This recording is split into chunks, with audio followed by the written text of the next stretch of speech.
நிறைய பேர் தெரிஞ்சவங்களே வந்து பார்த்தீங்கன்னா தேவையில்லாத கமெண்ட்லாம் போட்டுட்டு இருக்கிறாங்க.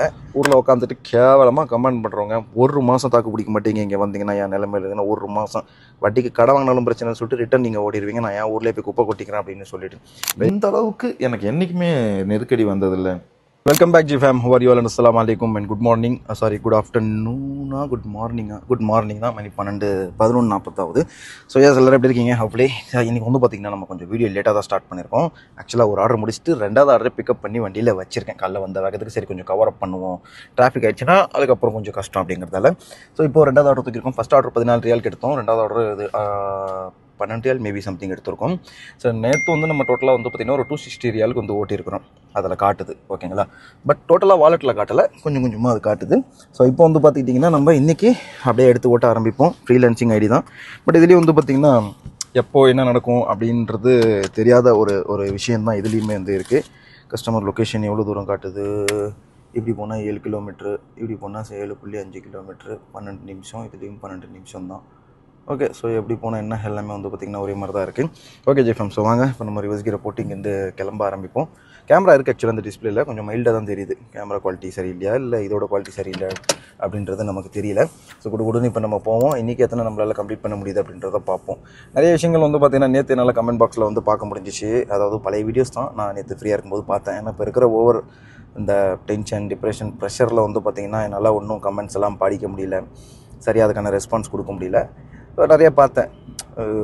எந்த வேலையும் உருப்படியாக செய்ய மாட்டான், இவனுக்கு வந்து ஸ்ட்ரகிள் பண்ணுறதே பழக்கமாகிடுச்சு. ஸோ ஸ்ட்ரகிளிங்கிறதே இவனுக்கு ஒரு பழகின விஷயம் அப்படிங்கிறதால ஈஸியாக நல்லா ஸ்ட்ரகிள் பண்ணிக்க முடியுது. அதாவது அந்த ஸ்ட்ரகிளிங்கில் சர்வைவ் பண்ண முடியுது அப்படின்ற மாதிரி நிறையா பார்த்தேன். இவன் இந்த வேலையை ஒழுங்காக செய்ய மாட்டான் அப்படின்ற மாதிரி சொல்கிறாங்க. நான் என்ன சொல்கிறேன், நான் என்ன இங்கே ஊர் சுத்தவா வந்திருக்கிறேன் சொல்லுங்கள் பார்ப்போம். சிம்பிள், நானும் வேலை செய்யணும், நானும் வெளியே வந்து விசா எடுத்து வண்டி எடுத்து எல்லாமே ஓட்டுறது தான். 4 காசு சேர்த்து சம்பாதிச்சு நம்மளும் நம்ம குடும்பத்துக்கு கொடுக்குறதுக்காக தான் வந்து பார்த்திங்கன்னா இங்கே உழைக்கிறதுக்காக வந்திருக்கோம். அதை விட்டுட்டு சும்மா கண்ணா பின்னான்னு இஷ்டத்துக்கு வாய் இருக்குன்னு சொல்லி கமெண்ட் பண்ணணும், கை இருக்குன்னு சொல்லி டைப் பண்ணணும்னு சொல்லி பண்ணிட்டு வந்தோம்னா அதில் ஒரு பிரயோஜனமும் உங்களுக்கு கிடையாது. உங்கள் டைம் வேஸ்ட் தான் நீங்கள் பண்ணுறீங்க. ஓகேங்களா. வீடியோஸ் பிடிக்கலையா பார்க்காதீங்க, எனக்கு கவலையே கிடையாது. ஓகே, நிறைய ஹேட்டர்ஸ் உருவாகிறாங்க, எல்லாமே ஆகிட்டு போகுது. அதை பற்றி எனக்கு கவலையே கிடையாது. நான் பாட்டுக்கு இப்போ என் வேலை தான் ரீசெண்ட் டைமில் பார்த்துட்ருக்கேன். எதுக்குமே நான் இப்போ பெருசாக ரியாக்ட் பண்ணுறதில்ல. எனக்கே 1008 தலைவலி பிரச்சனைகள் ஓடிட்டுருக்கு. இதில் இந்த பிரச்சனையெல்லாம் நான் பார்க்கணும் அப்படின்னு சொல்லி எனக்கு சுத்தமாக இது கிடையாது. ஓகேங்களா.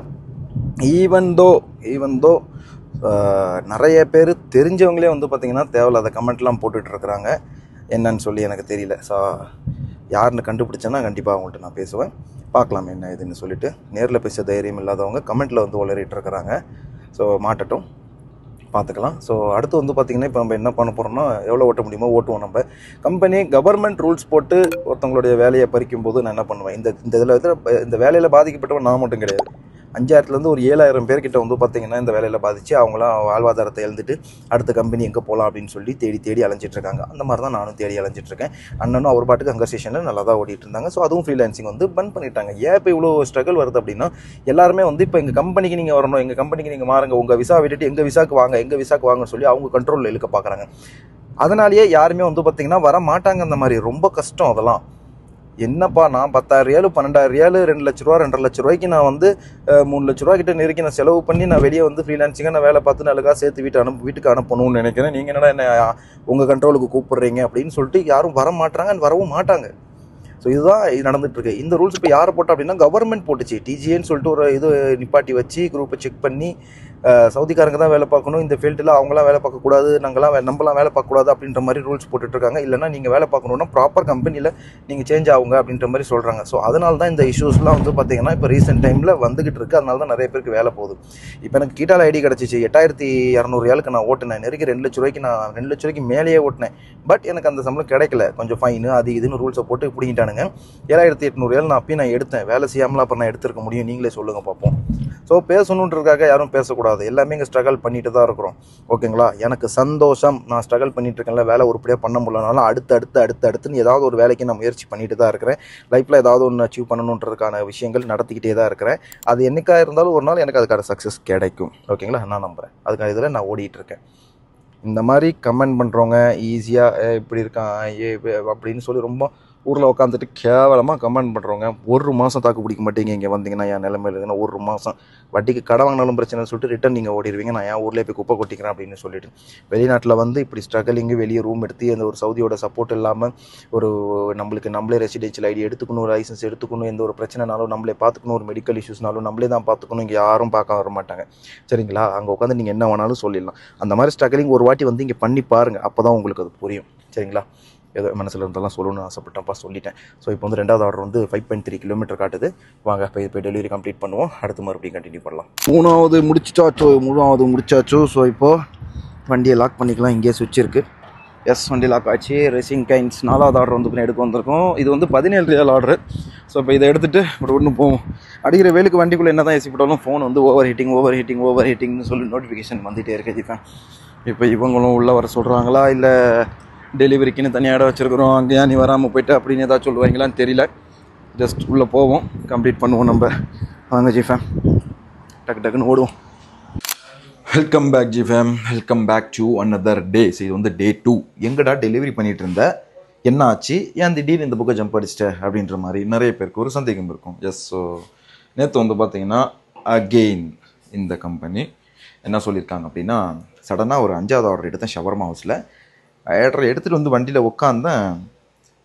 ஃபோன் போட்டு சுல்தான் கோ ஆஃப்லைன் கிட்ட கூட எங்களுக்கு ஒரு புது அக்ரிமெண்ட் வந்திருக்கு. பிகாஸ் இப்போ சவுதி அரேபியாவில் வந்து பார்த்திங்கன்னா ரீசெண்ட் டைம்ஸில் நிறைய பிரச்சனைகள் இருக்கும்.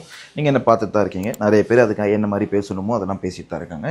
பட் அதில் ஆக்சுவலாக என்ன நடந்திருக்கு அப்படின்னா, என்ன சொல்கிறது, கிட்டா வந்து நியூ கான்ட்ராக்ட் எங்கள் கூட போட்டிருக்கிறாங்க. ஸோ அந்த கான்ட்ராக்ட் படி இப்போ நாங்கள் அந்த ஃப்ரீலான்சர் கிடையாது, அதை வந்து நம்ம சேலரி சிஸ்டம்க்கு மாற்றோம். பட் உங்களுக்கு பிரச்சனை இல்லை, நீங்கள் கஃபாலாக்கு தான் நாங்கள் மாற்றிட்டுருக்கோம். பட் உங்களுக்கு பிரச்சனை இல்லை, நீங்கள் ஆல்ரெடி ஓட்டினதாலும் உங்களுக்கு நான் கொடுக்குறேன்னு சொல்லிட்டு தான், ஒன்றும் பிரச்சனை இல்லை அப்படின்னு சொன்னாங்க. நல்ல ஆஃபீஸ் தான். அதனால் என்ன சொன்னாங்க, இப்போதைக்கு ஆஃப் பண்ணிவிடுங்க, நாங்கள் ஐடி வந்து பார்த்திங்கன்னா லாக் அவுட் பண்ணிவிட்டு ஸ்லாட் போட்டு, அதாவது ஷெட்யூல் போட்டு ஓட்டுற மாதிரி திரும்பி உங்களுக்கே போட்டு கொடுப்போம். ஸோ அதை பற்றி நீங்கள் யோசிக்க தேவையில்லை, தைரியமாக வந்து ஆஃப் பண்ணுங்கள், கண்டிப்பாக உங்களுக்கு நாளைக்கு இல்லை அடுத்த நாளுக்குள்ளே நான் கொடுத்துட்றேன் அப்படின்னு சொல்லிட்டாங்க. இதனடா இப்படி சொல்லிட்டாங்க அப்படின்னு சொல்லிட்டு நானும் இது பண்ணிட்டேன். அதாவது லைஃப்பை நினச்சி பார்க்கும்போது எப்படி தெரியுமா இருக்குது, ரொம்ப இந்த அளவுக்கு எனக்கு என்றைக்குமே நெருக்கடி வந்ததில்லை. 4 மாதமாக சரியாக சம்பளம் இல்லை, ஒரே ஒரு சம்பளம் எடுத்தேன், வீட்டுக்கு கொஞ்சம் கூட அனுப்பலை. கொஞ்சமாக அனுப்பின செலவுக்கு என்னவோ. அண்ணனுக்கு இன்னும் சேலரி கிடைக்கல, கம்பெனி வந்து ரூல்ஸ் நிறையா போட்டாங்க, ஃப்ரீலான்சர்லாம் இப்போ இது பண்ணதால் நிறைய பேர் என்ன நினச்சிட்டாங்கன்னா, நான் தான் வேலை விருப்பம் இல்லாமல் இப்படி இருக்கேன் அப்படி இருக்கேன் அப்படின்ற மாதிரி நினைக்கிறேன். அந்த மாதிரி எதுவுமே கிடையாது. கவர்மெண்ட் ரூல்ஸ் போடும்போது நீங்கள் என்ன பண்ண முடியும்? இந்த கம்பெனியில் சொல்கிறீங்களே, நீ என்ன நீ உங்கள் அண்ணன் காசையும் சேர்த்து நீ செலவு பண்ணிடுற, இவங்க இப்படின்றாங்க.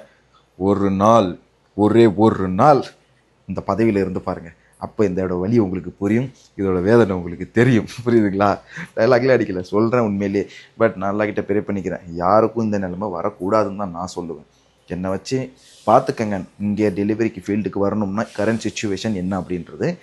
2வது, நம்ம ஓட்டி ஒரு சேலரி ஃபுல்லாக எடுத்தோம் தெரியுமா, அந்த கம்பெனியில் எல்லா ப்ராப்ளம் கிளியர் பண்ணிட்டோம். ப்ராப்பர் லெட்டரோடு இப்போ நாங்கள் ஒர்க் கொடுக்குறோம். அகெயின் வந்து ஐடி போட்டுக்குப்பா அப்படின்னு சொல்லி நாளைக்கு கூப்பிட்டுருக்காங்க.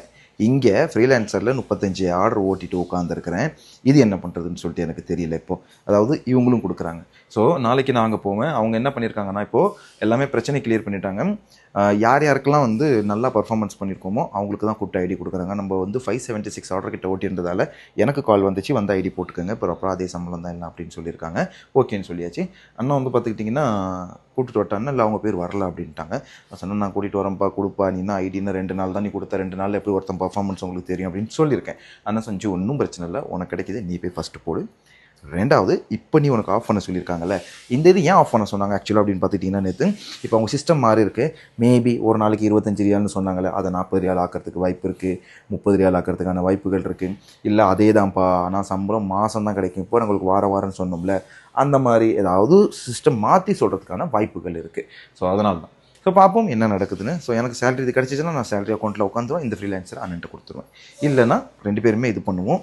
அதுவும் கிடைக்கலை, சரிப்பட்டு வரலை அப்படின்னா நாங்கள் நெக்ஸ்ட்டு மந்த்து கம்பெனியோட பேருக்கு ப்ராப்பராக இந்த சவுதி என்னோட கஃபீலை விட்டு அந்த கம்பெனிக்கு நாங்கள் மாறலான்னு ஒரு ஐடியாவில் இருக்கோம். ஏன் அப்படின்னா, இந்த இப்போ நம்ம இருக்கிற ஃப்ரீலான்சிங் இந்த ஹவுஸ் டிரைவர் விசாவில் எதுவுமே வந்து பார்த்திங்கன்னா பண்ண முடியல, பயந்துக்கிட்டு இருக்கணும், ரூல்ஸை போடுறாங்க, வேலை இல்லை, சம்பளம், வீட்டில் அங்கே பிள்ளை குட்டிங்கன்னா உட்காந்துருக்கு.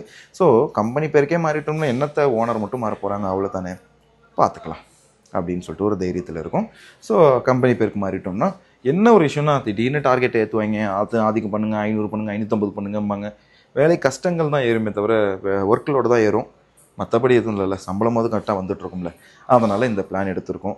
ஸோ இந்த இவன் வேலை செய்ய மாட்டான், இவன் அது பண்ண மாட்டான், இவன் இது பண்ண மாட்டான் அப்படின்றத சொல்கிறத நிப்பாட்டுங்க. உங்களுக்கு சொல்கிறதுக்கு ரொம்ப ஈஸியாக இருக்கும்.